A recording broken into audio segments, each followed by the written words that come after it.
Merry Christmas, Happy New Year, and we're less than a week away from the new year, 2016.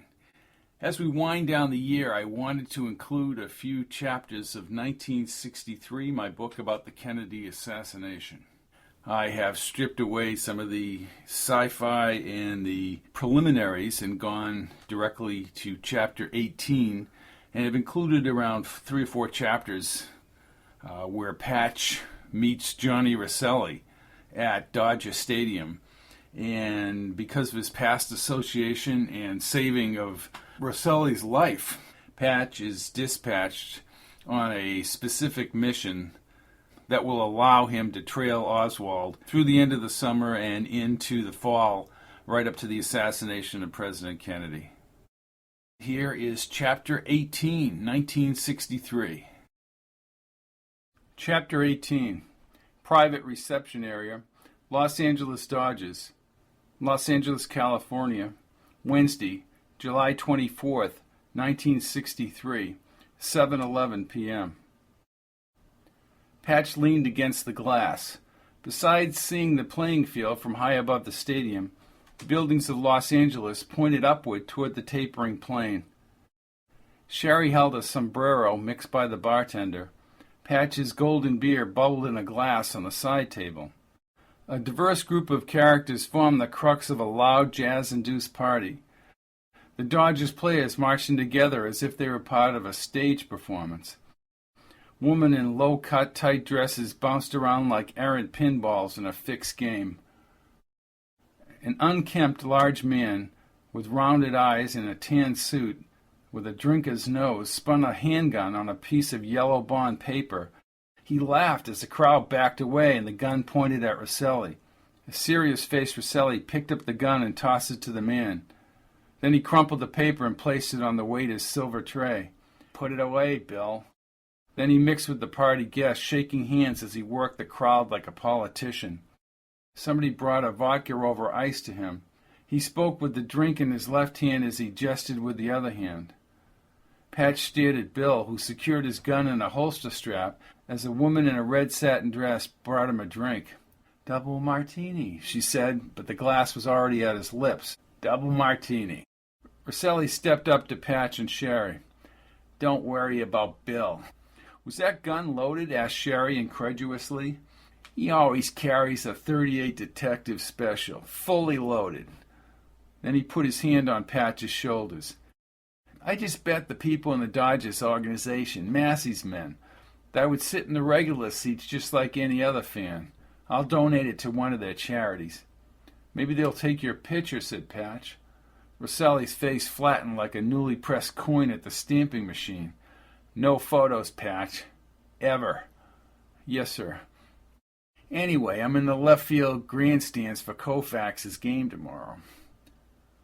Patch thought about the photo, shot long distance, still folded in his pocket. "We were up there today." "Right. Look, Patch, I just had a conversation here and on the phone. People you know send their warmest regards. Listen, I have something in mind for you." "Really?" Roselli put his arm fully around Patch and escorted him along the window. "You know, young man, there comes a time, as you know very well, when your country needs you.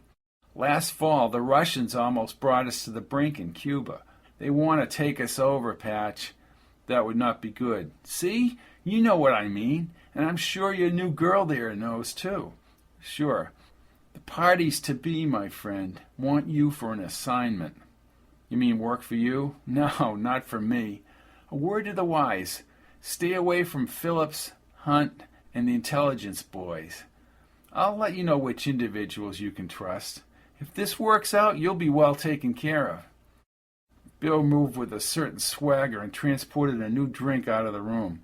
Patch looked back at Roselli. "Thank you." "No, thank you. You'll have a main contact."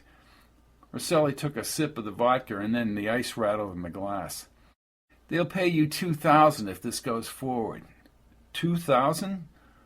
You do what your contact says. This is on a need-to-know basis. Again, don't talk to any government types. Don't ask any questions. Be as discreet and as ballsy as you've been in the past, and you'll have a nice little cash for you and your girl.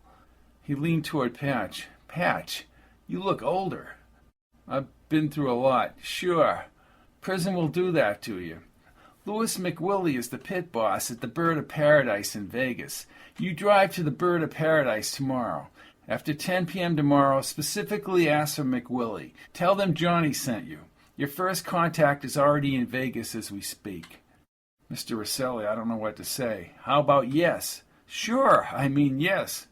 Here's what you need to do first. I want you to head out to the Santa Anita racetrack in Arcadia tonight. You'll need to be at window 4 at 9:30 p.m. My friend Walter the Knife will be there. Just don't call him Walter the Knife to his face. What do I call him? You call him Mr. Piscotti or Walter. Patch nodded. He has a manila envelope for you. $2,000 will get you going, Patch. We owe you more than that, believe me, after what you did. Walter will give you my private number. If anybody tries to muscle you, you get in touch with me right away and we'll take care of the problem. I mean it. He handed Patch a card. Thank you. Everyone likes you and has confidence in your abilities, Patch. Do a good job. I will. I know you will. I know you can carry the load. Good luck. Roselli's eyes brightened as he squeezed Patch's hand. Then he went over to Shari and shook her hand. He exchanged a few niceties and then left the suite. Patch held the card as he looked into her dark eyes. I'm heading to the racetrack, and then to Vegas. She pursed her lips.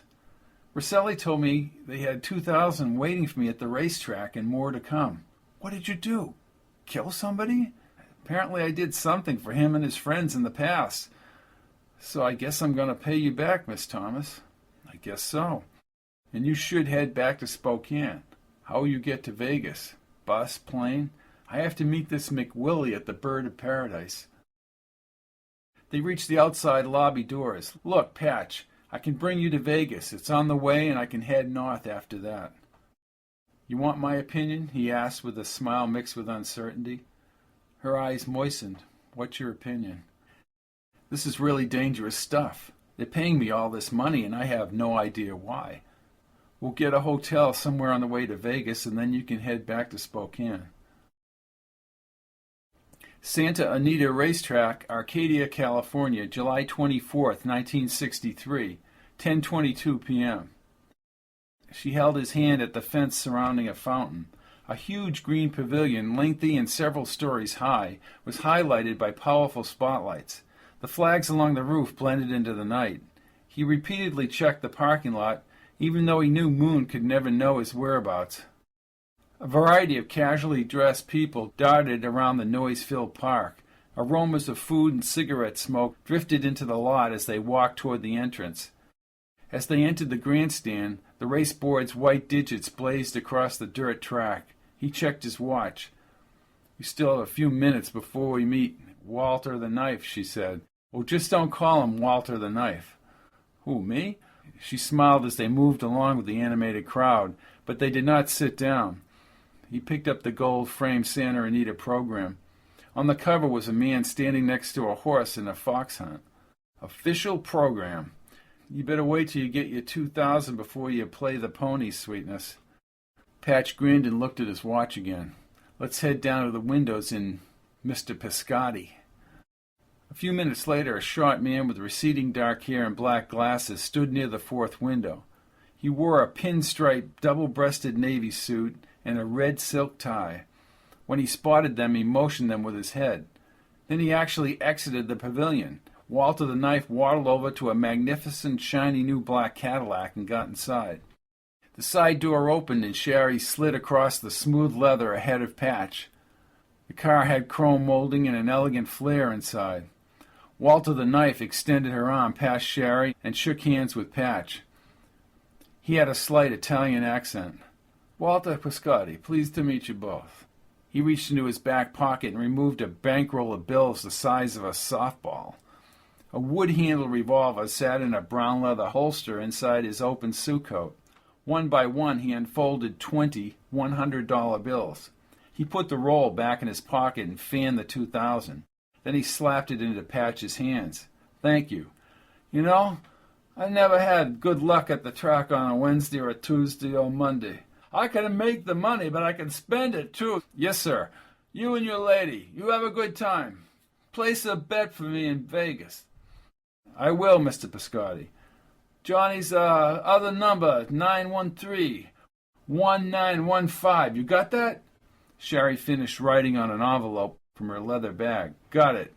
Don't got it. Memorize it, he said, taking the envelope. I have it, said Patch. The man with a golden memory, added Shari.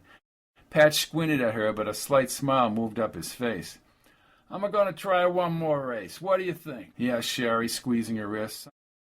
Sounds good to me. I hope you win. I never win.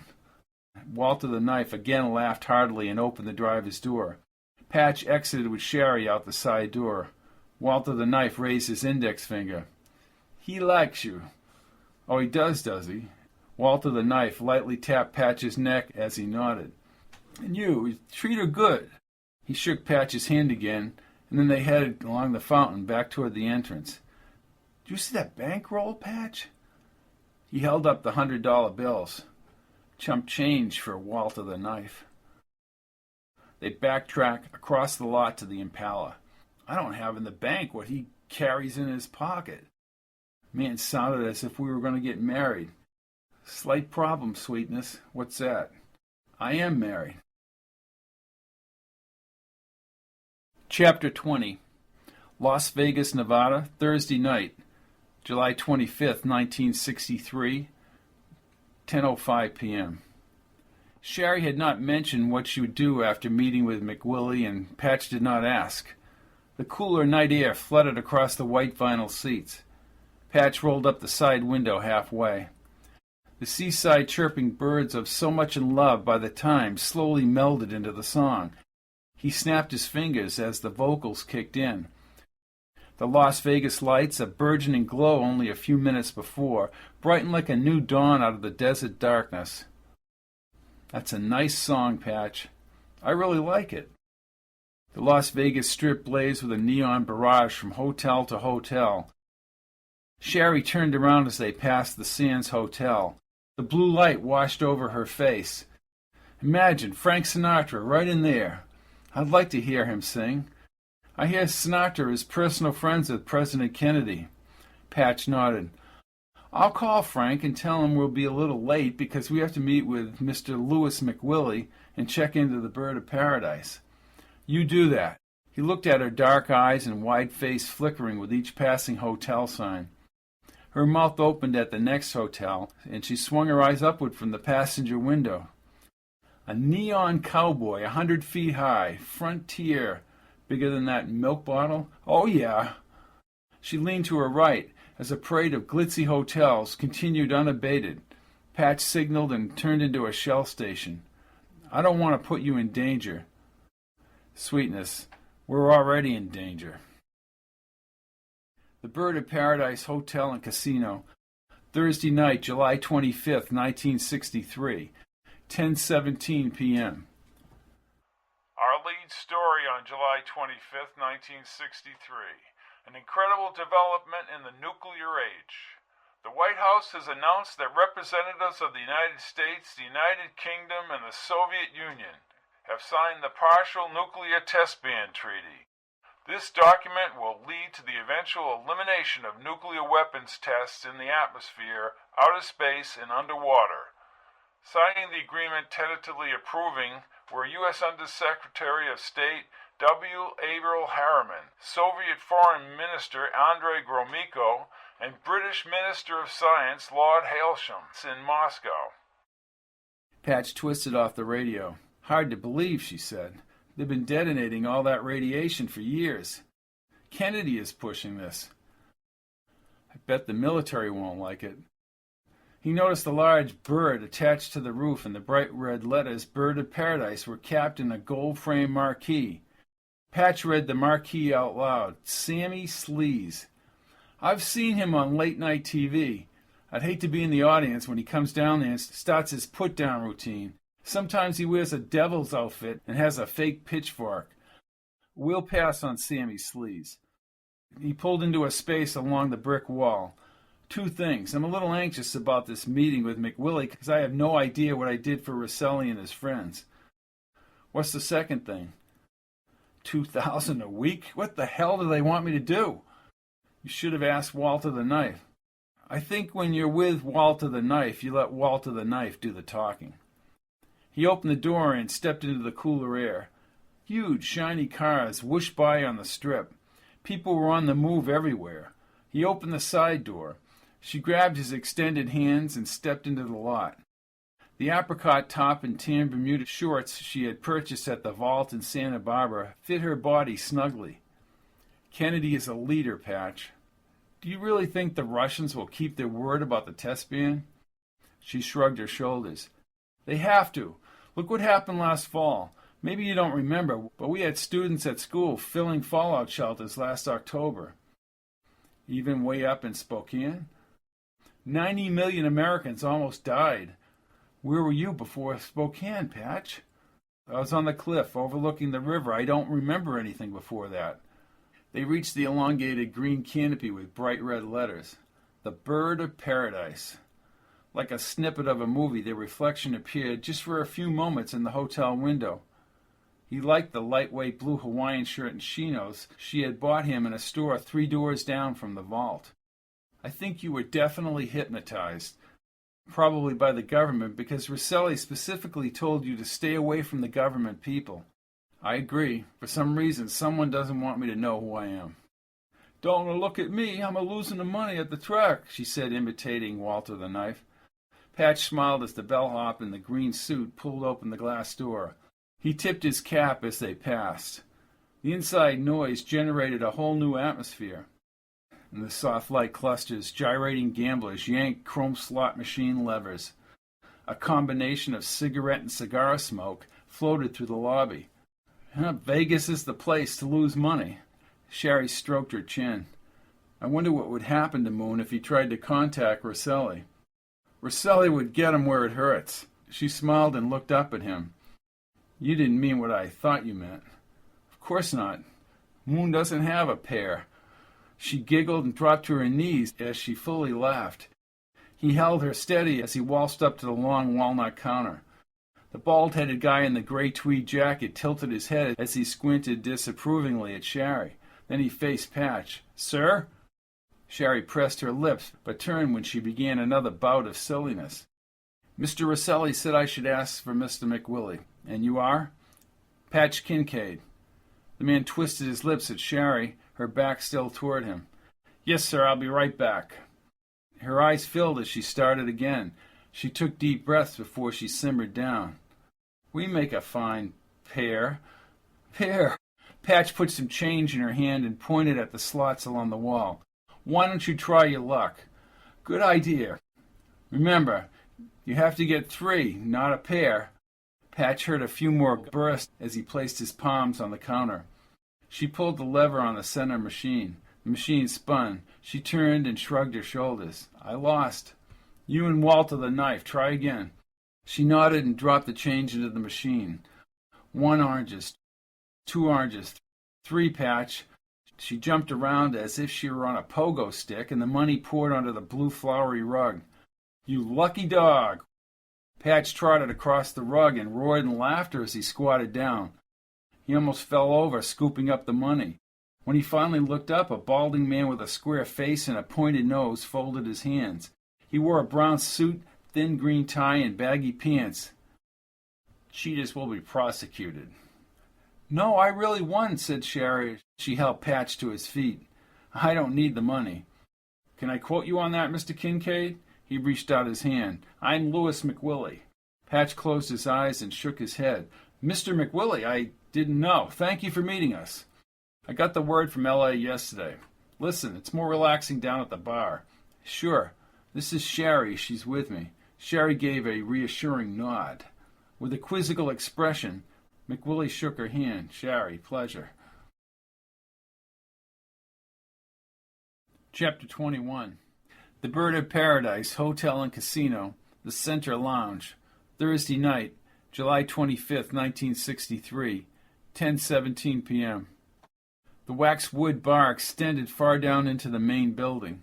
At least a dozen bartenders in white aprons and black bow ties waited on well-dressed customers.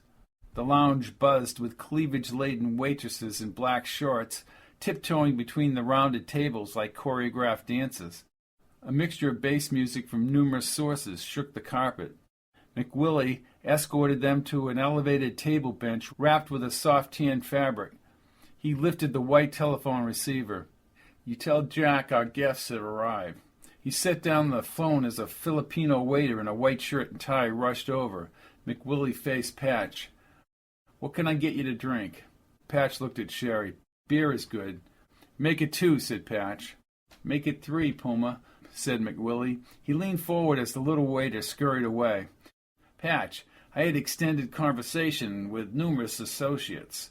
The conversations centered around you." "Me? Him?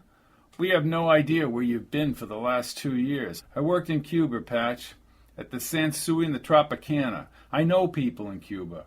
He leaned forward and lowered his voice. "You haven't been with Castro in the last 2 years, right?" "Why would I do that?"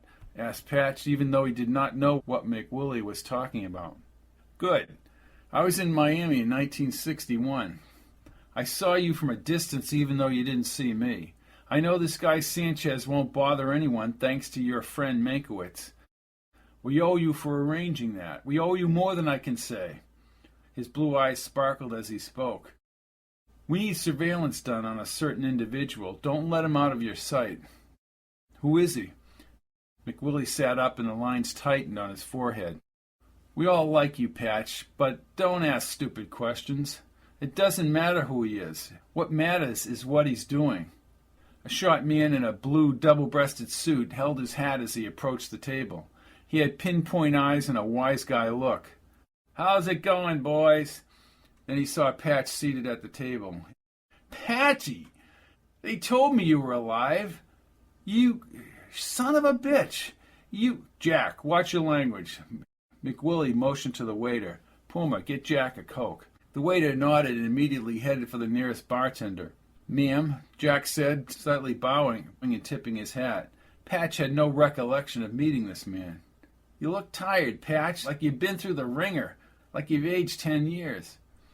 Jack's hip careened into Patch's side, shaking the table. McWillie waited and then spoke. "I was just detailing the operation for Patch." "Good opportunity, buddy," he said, pressing his lips and nodding. "The man's name is Oswald," said McWillie, "and he's a communist and a loner." "Oh, he's a Marxist," said Jack. McWillie sneered at Jack and faced Patch. "Oswald may have communist tendencies, Patch, and my people tell me he's an angry man, maybe even psychotic.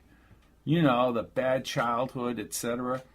And I don't have to tell you how the Reds almost blew up the world last fall.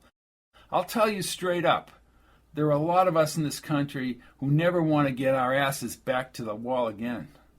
"I've been to Cuba many times. Castro's a little prick," snapped Jack. "Jack, shut up. You never can keep your mouth shut." Jack nodded his head. "Oswald is involved in a lot of crap for a lot of people.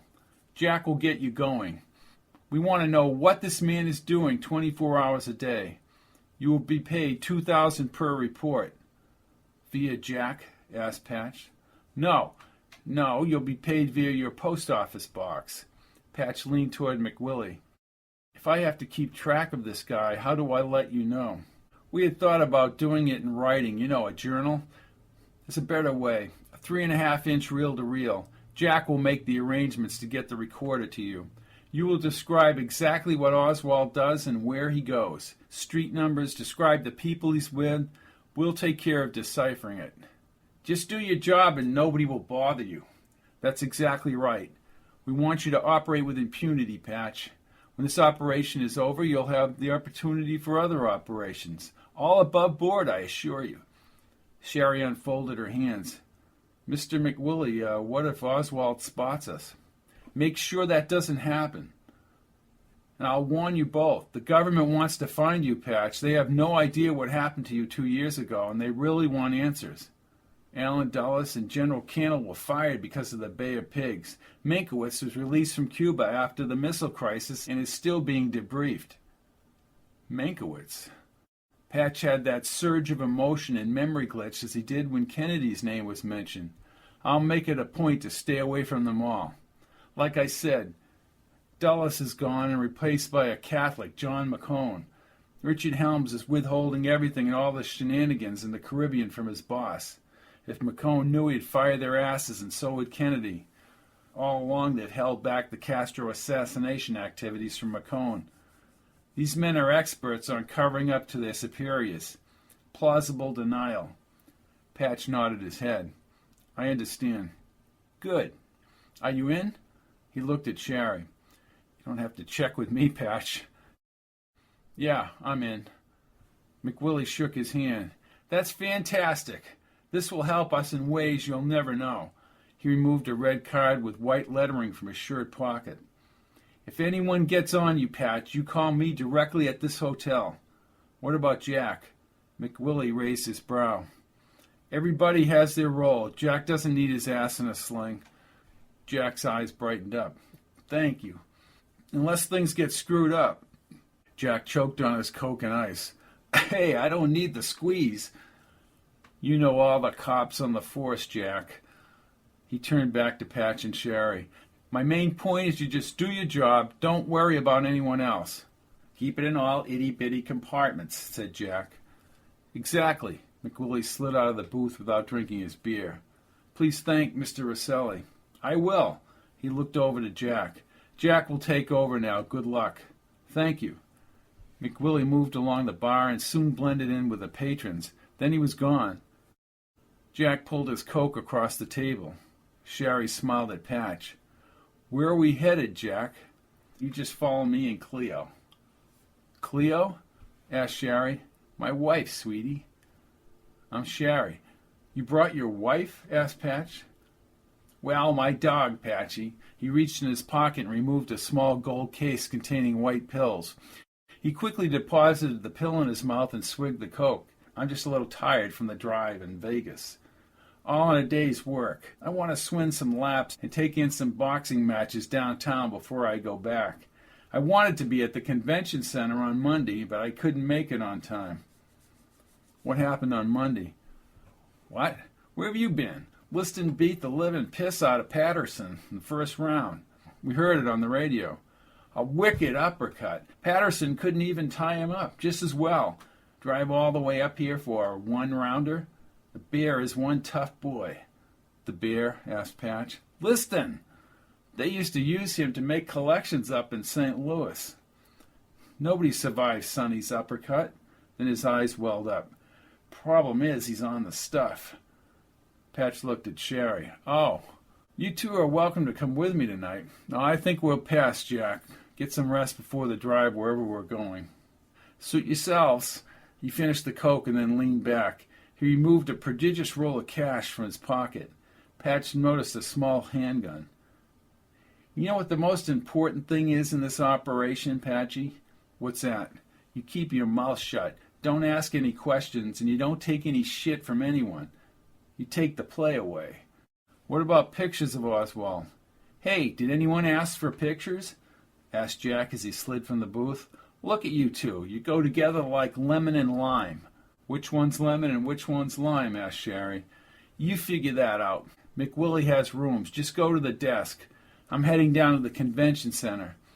I'm driving east at 9 a.m. sharp. Capiche? Capiche, they answered together. Good. Au revoir. Shari hit Patch's shoulder. Just a wild guess, Patchy, but you're a member of organized crime. Looks that way, Lemon. She had a full natural grin as if she had forgotten all her troubles with Ricky Blaze. I thought I was Lime. Jack looks as if they hired him from a standing acting crew in Hollywood. Capiche? Patch laughed as he held the beer. Why are you going forward with this, Patch? Patch stroked his chin. They're paying me money like it's being printed in Roselli's basement. And that's another thing. Roselli is slick. He just sucked me into this. Now I'm afraid to back out. One side of me actually wants to do a good job for him. On the surface, it seems pretty simple. You follow this Oswald, record your observation and send the tape, and pick up at the P.O. box. And put up with Jack, said Patch, laughing. He likes to go around thinking he's big man. Look how he rolled out that cash. Come on. Capiche? Capiche. Patch, I think I should go back home. I'd just get in the way. Patch shook his head, but He could see she had made up her mind. He pressed his lips and removed his wallet from his back pocket. I want to settle up with you then, Shari, and thank you for what you did for getting me here. She had that same dazed look in her eyes as she did when she recounted her saga with Ricky Blaze.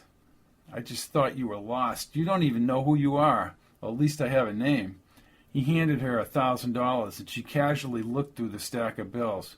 Patch, this is way too much. There's wear on your car, too. Will you drive straight through to Spokane? She raised her brows and her eyes moistened. It's over 16 hours. I don't know. If I leave now, I can be in Spokane tomorrow night. I can look you up when this is over. She hugged him tightly. I hope you find out who you are. Patch's hand pressed against her thick hair. Her perfume formed a singular identity. Then he held her shoulders. I hope everything works out for you, too.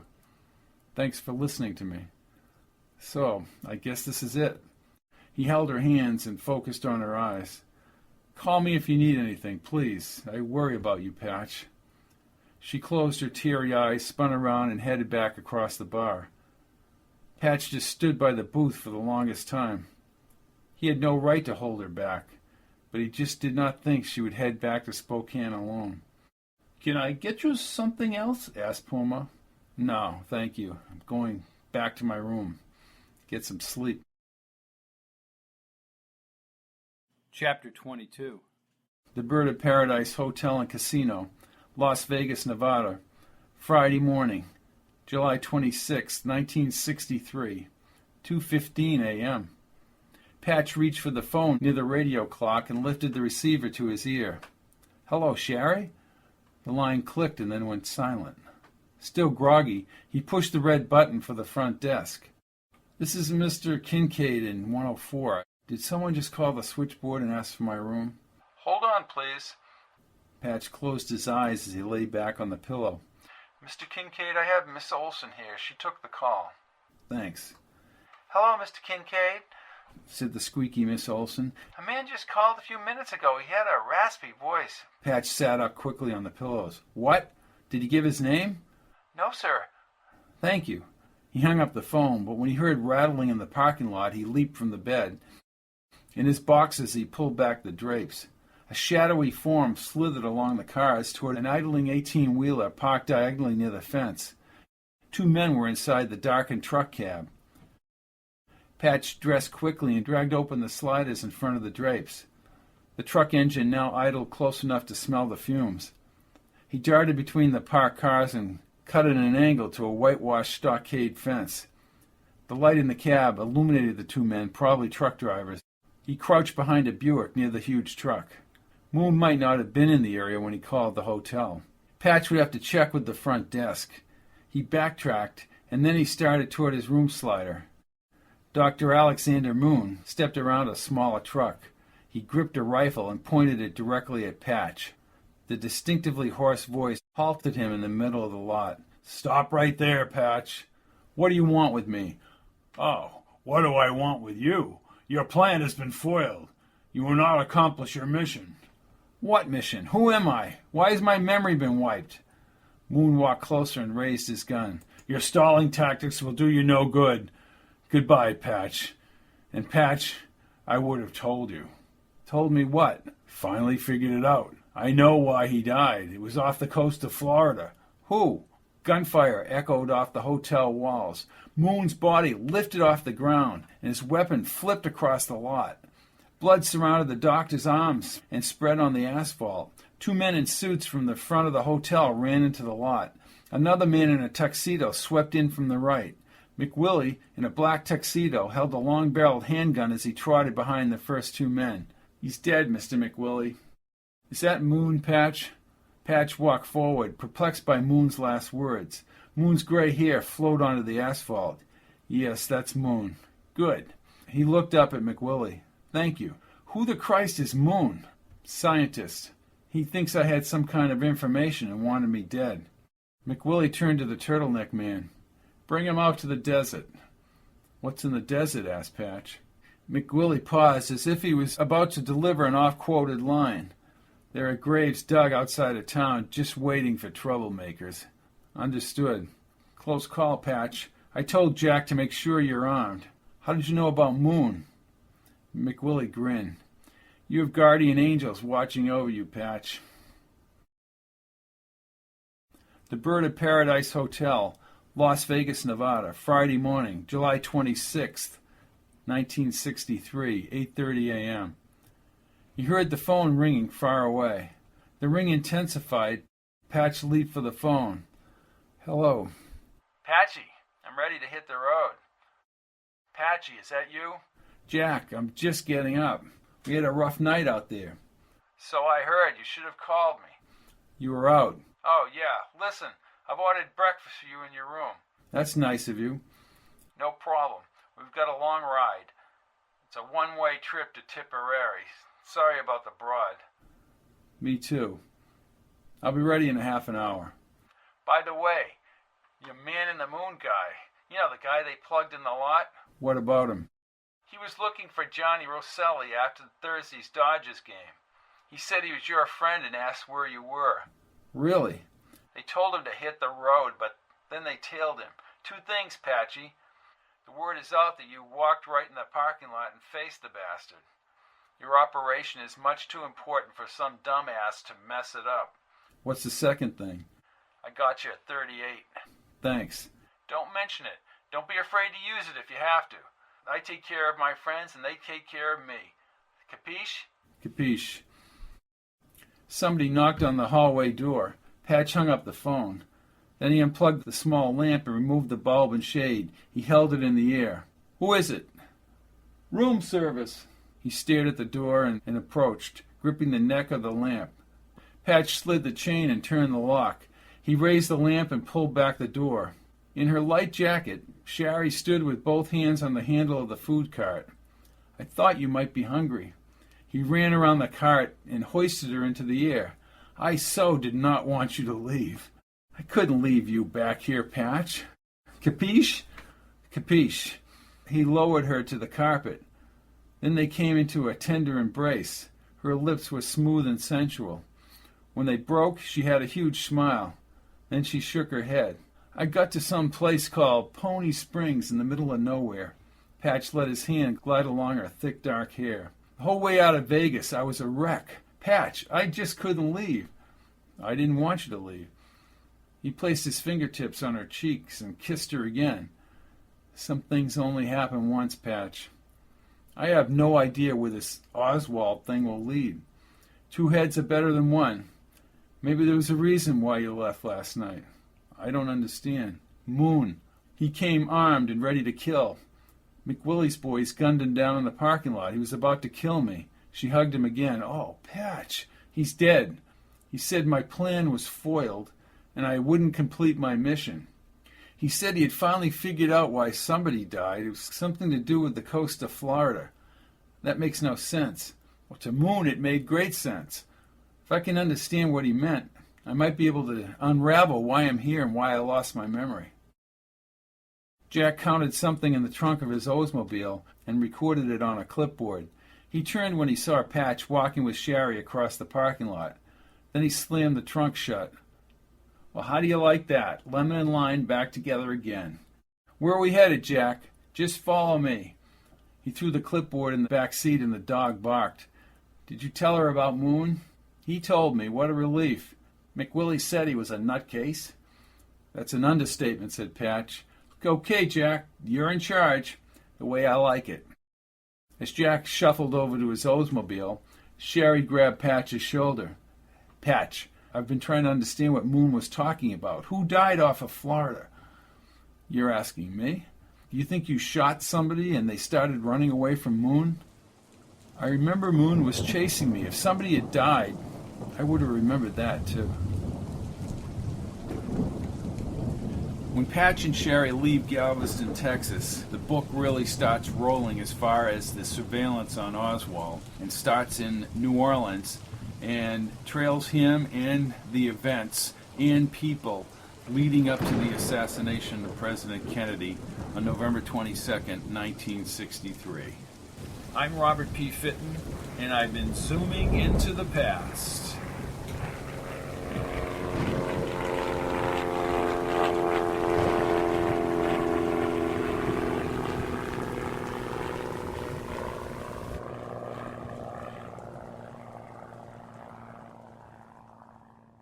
Fitton time travel books abide by historical events as they happened. Music, television, and daily events are concurrent with the time travel plot. Check out Fitton's Time Travel and all Fitton books at audible.com.